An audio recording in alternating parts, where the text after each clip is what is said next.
Que le nom de l'Éternel notre Dieu soit béni, lui qui est l'Éternel Dieu tout-puissant, lui qui est l'Éternel Dieu vivant, lui qui est l'Éternel Dieu créateur, lui qui est l'Éternel Dieu des armées. Le Seigneur Jésus-Christ, le Dieu que nous adorons, nous invoquons, le Dieu qui s'est révélé à nous, et même hier, aujourd'hui et éternellement.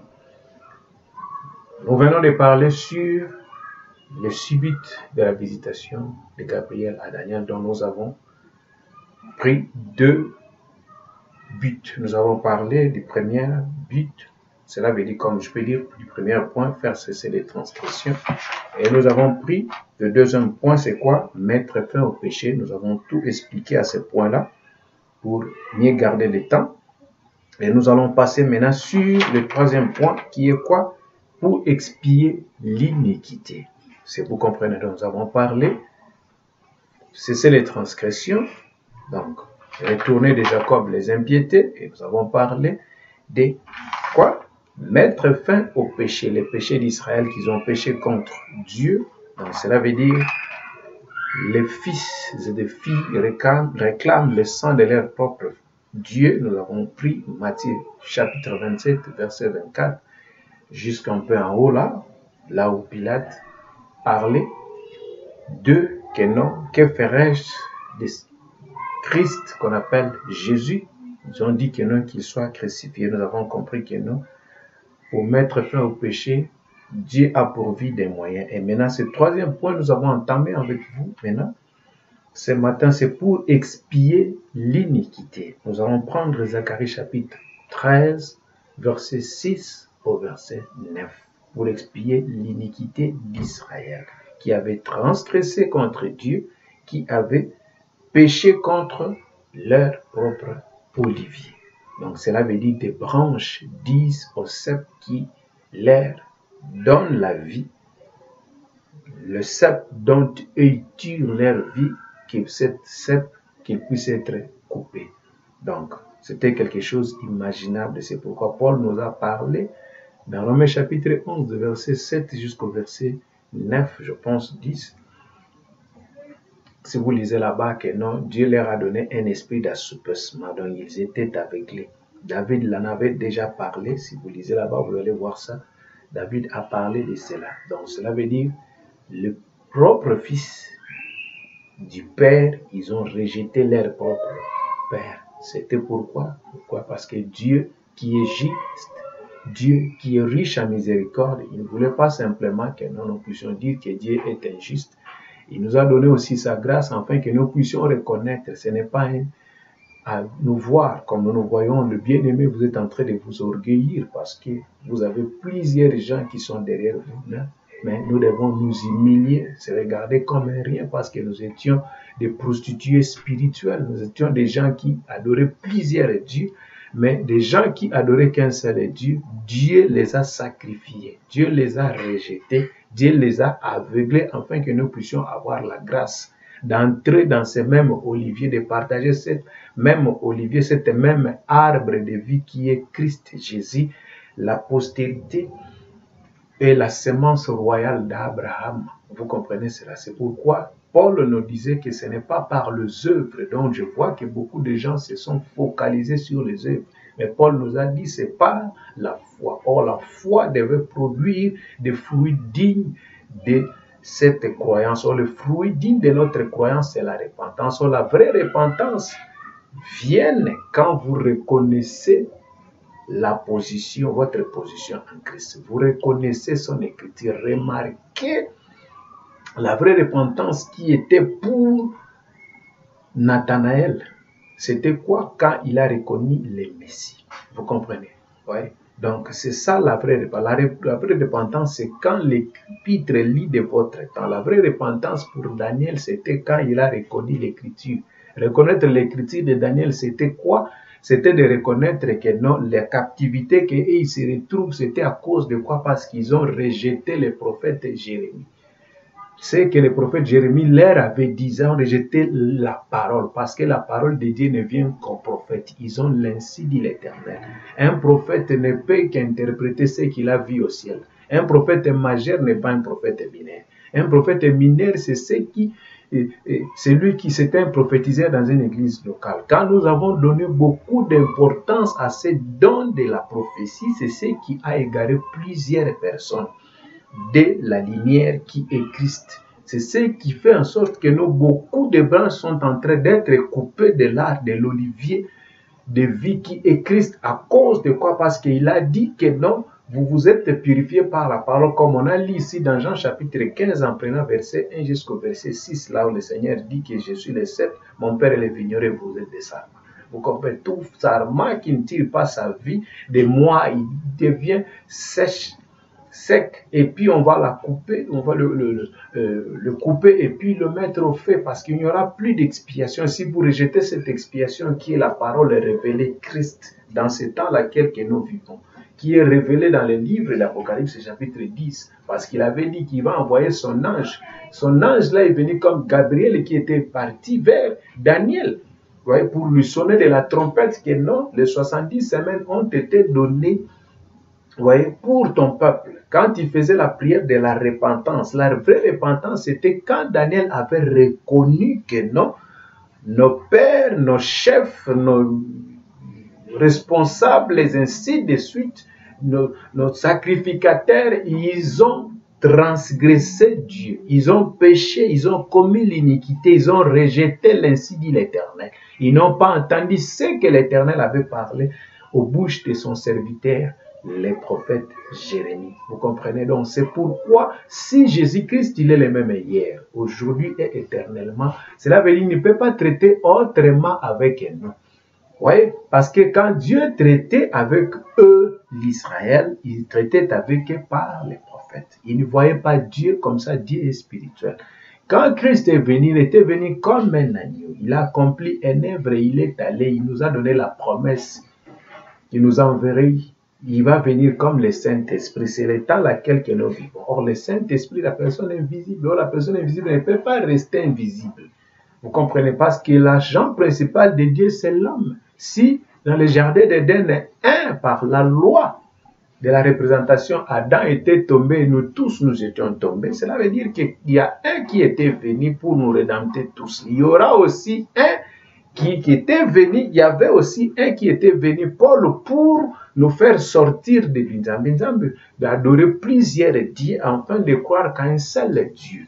Vous comprenez? Et cela ne s'arrête pas avec Paul. Nous avons remarqué qu'il y avait 7 étoiles qui étaient dans la main de celui qui se tenait au milieu de 7 chandeliers. Et les 7 chandeliers d'or représentaient chaque église. Nous avons vu que chaque église a son époque à elle.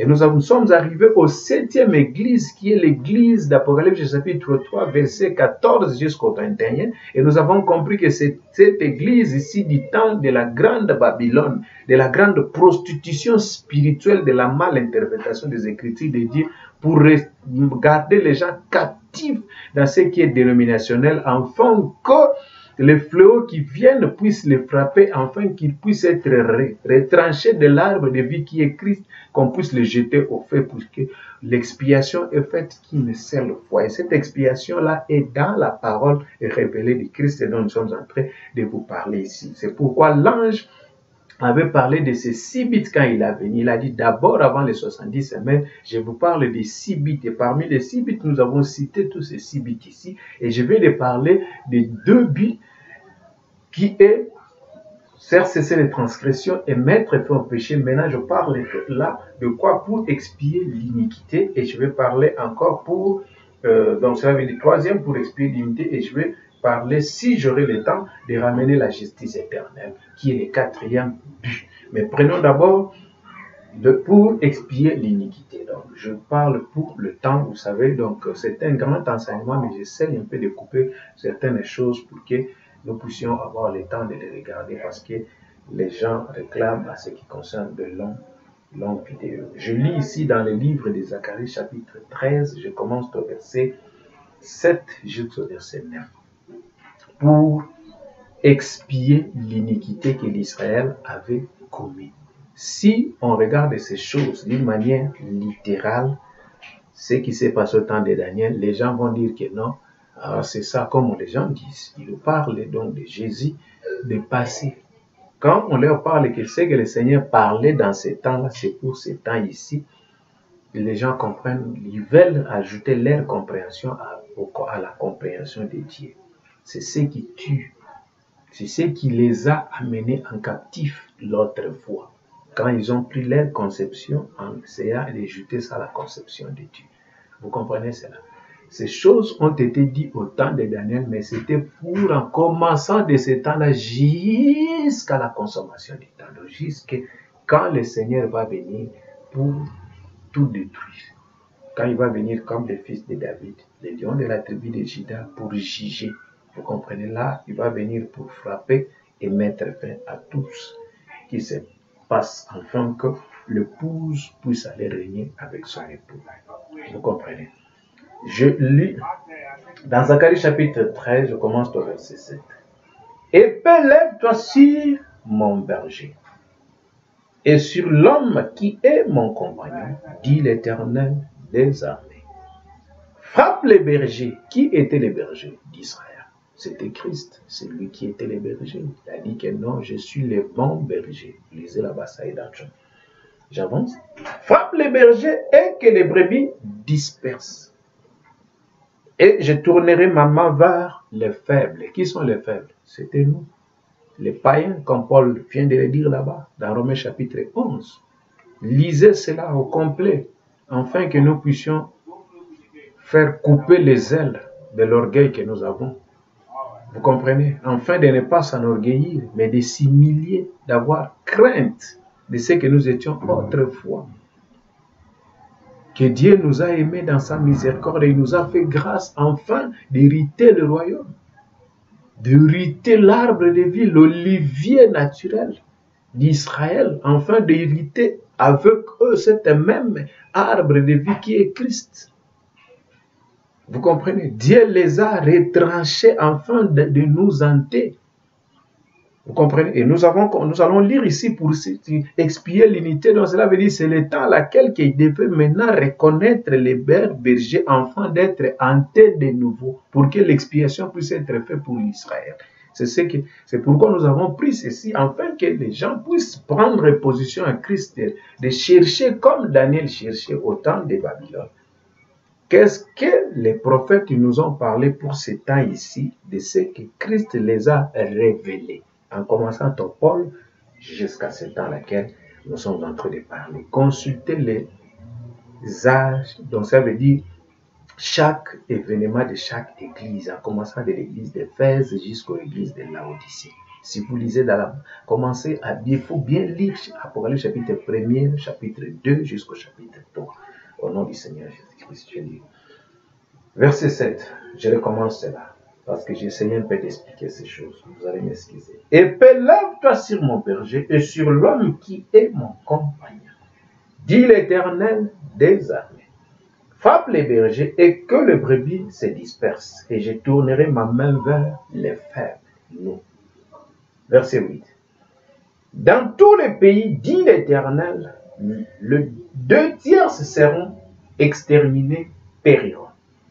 Et de l'autre tierce, et l'autre tierce restera. Donc, une partie d'Israël seront exterminés et périront. Nous avons vu, je vais vous expliquer cela. Je mettrai ce tierce dans le feu et je le purerai comme on purifie l'argent.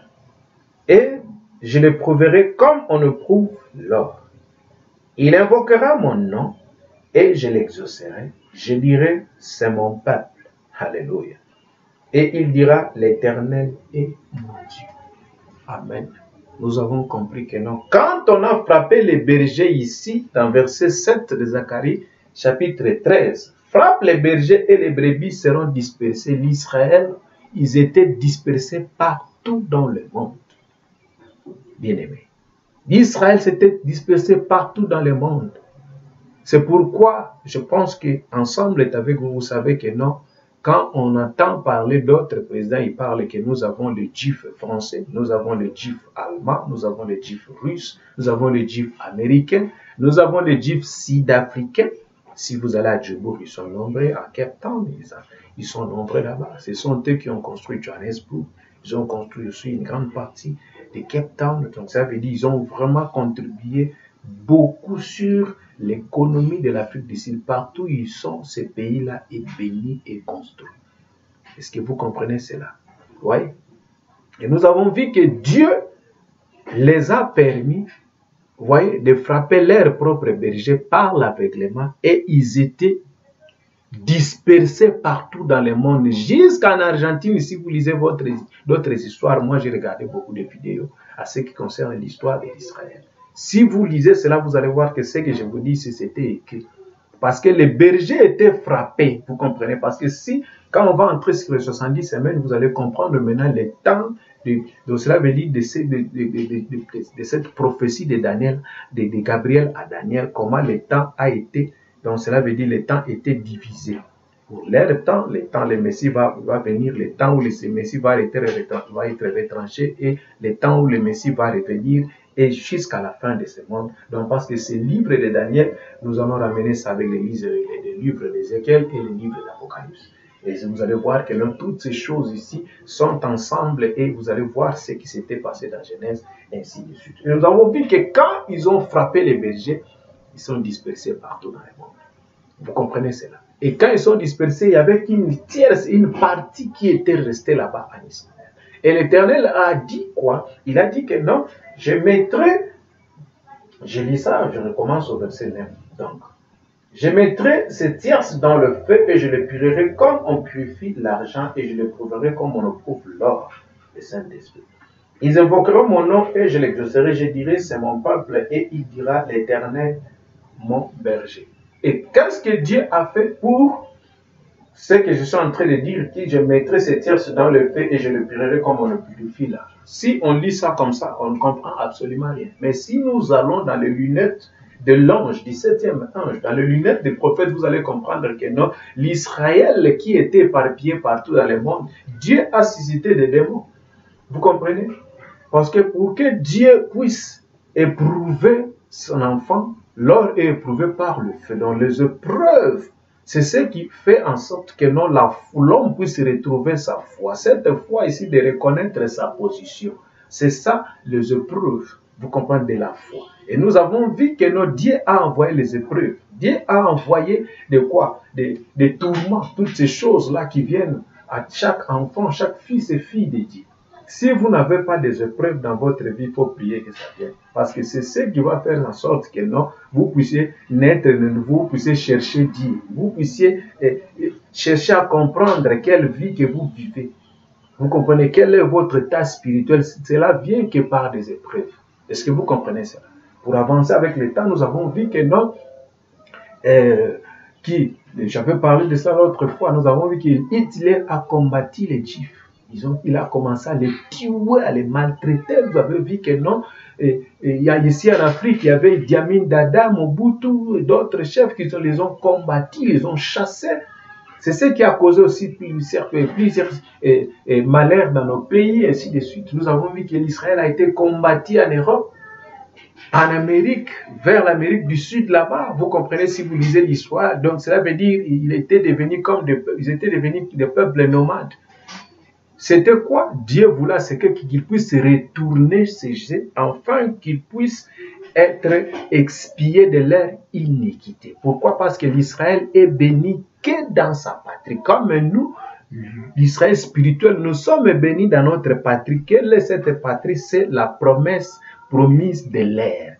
Christ, le Saint-Esprit, le Fils de Dieu. Nous sommes bénis quand nous reconnaissons Christ venu dans un corps.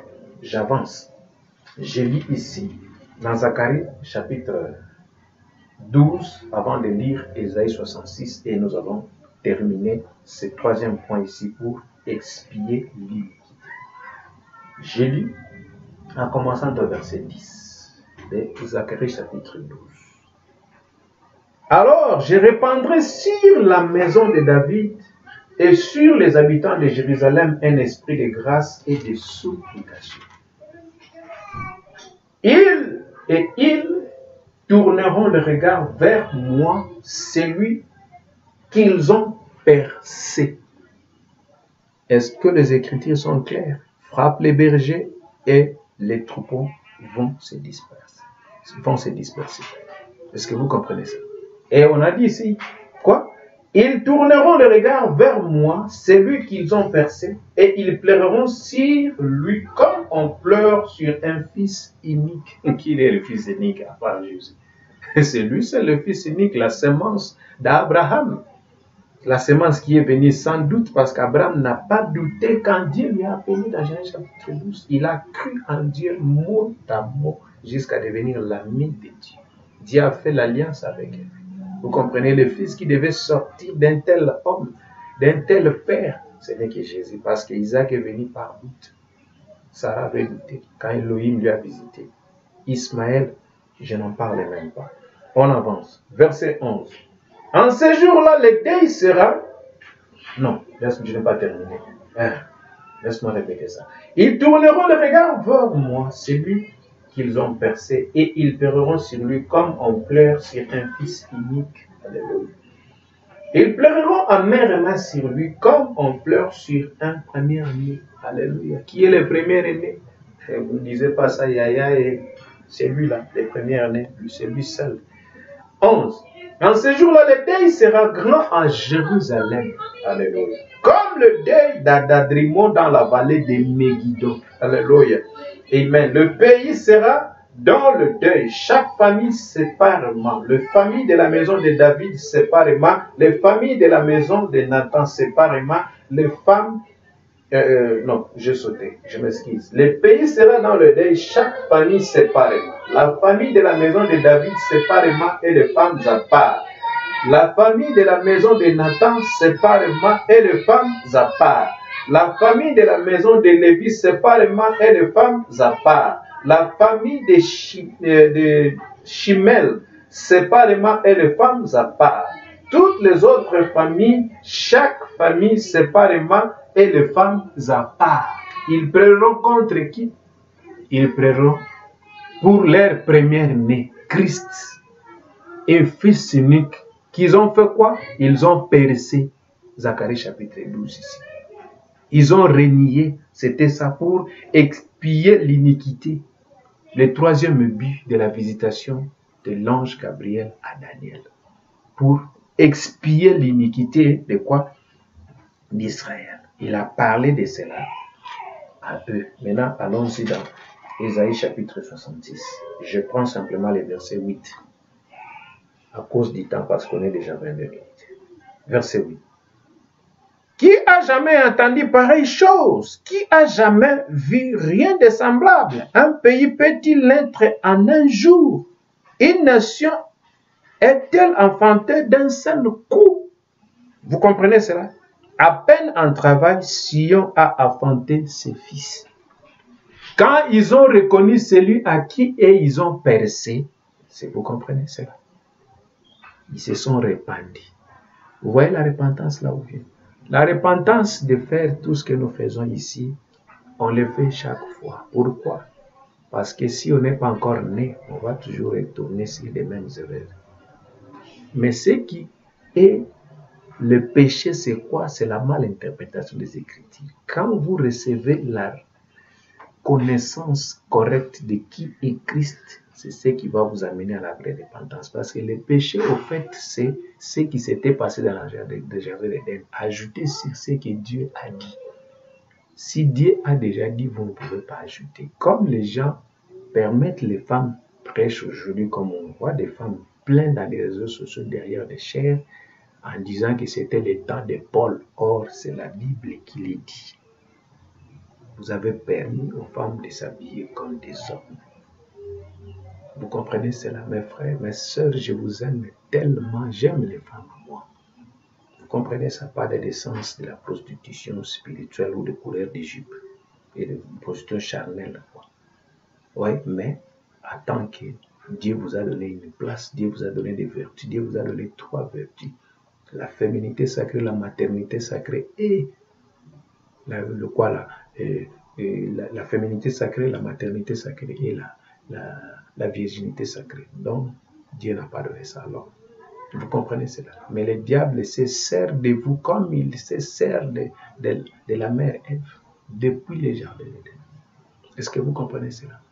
Et la vraie repentance, quand vous reconnaissez l'écriture élie de votre temps, c'est ce qui fait en sorte que non, les attributions du péché, qui est volé, violé, tomber avec une femme, haïr, renier, et toutes ces choses, la méchanceté, la colère, et toutes ces choses, la haine et tout, ce sont les attributions du péché. Si vous n'êtes pas né de nouveau, vous allez toujours continuer à commettre ces choses. Vous aurez toujours des disputes, de la jalousie, en parlant mal de ton frère, et toutes ces choses de ta sœur, et toutes ces choses, ce sont les attributions du péché. Si vous n'êtes pas né de nouveau, vous pouvez aller à l'église à 10h, à 10h, 1 minute, vous retournez à cet état-là. À cause de quoi? À cause d'ici.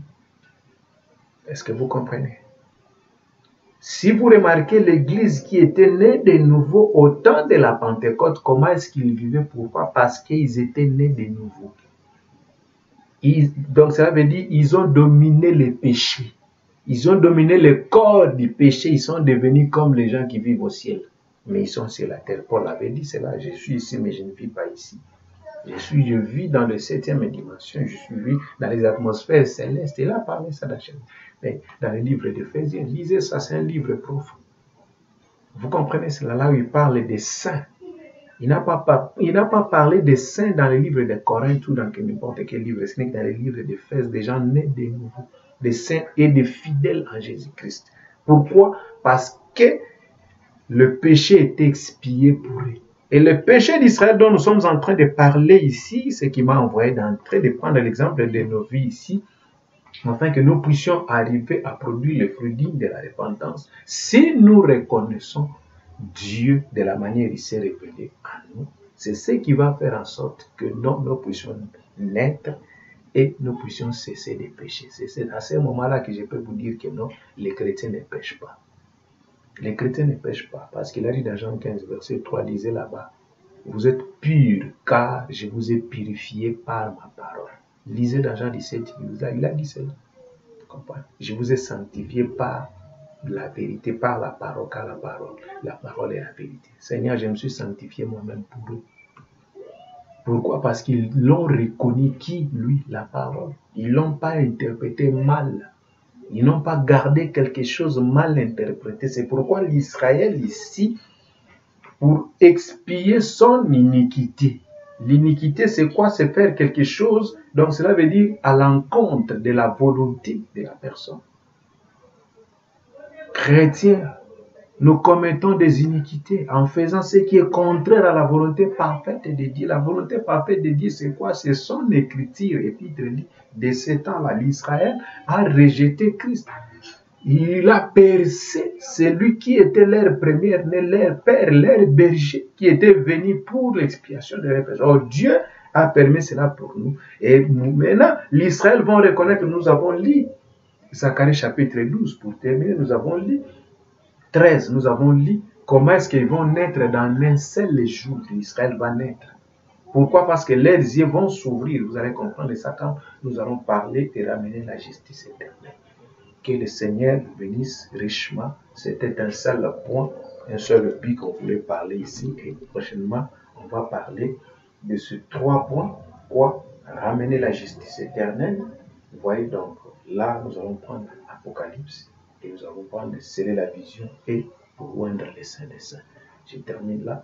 Que le Seigneur vous bénisse richement à l'écoute de sa parole. Je vous aime.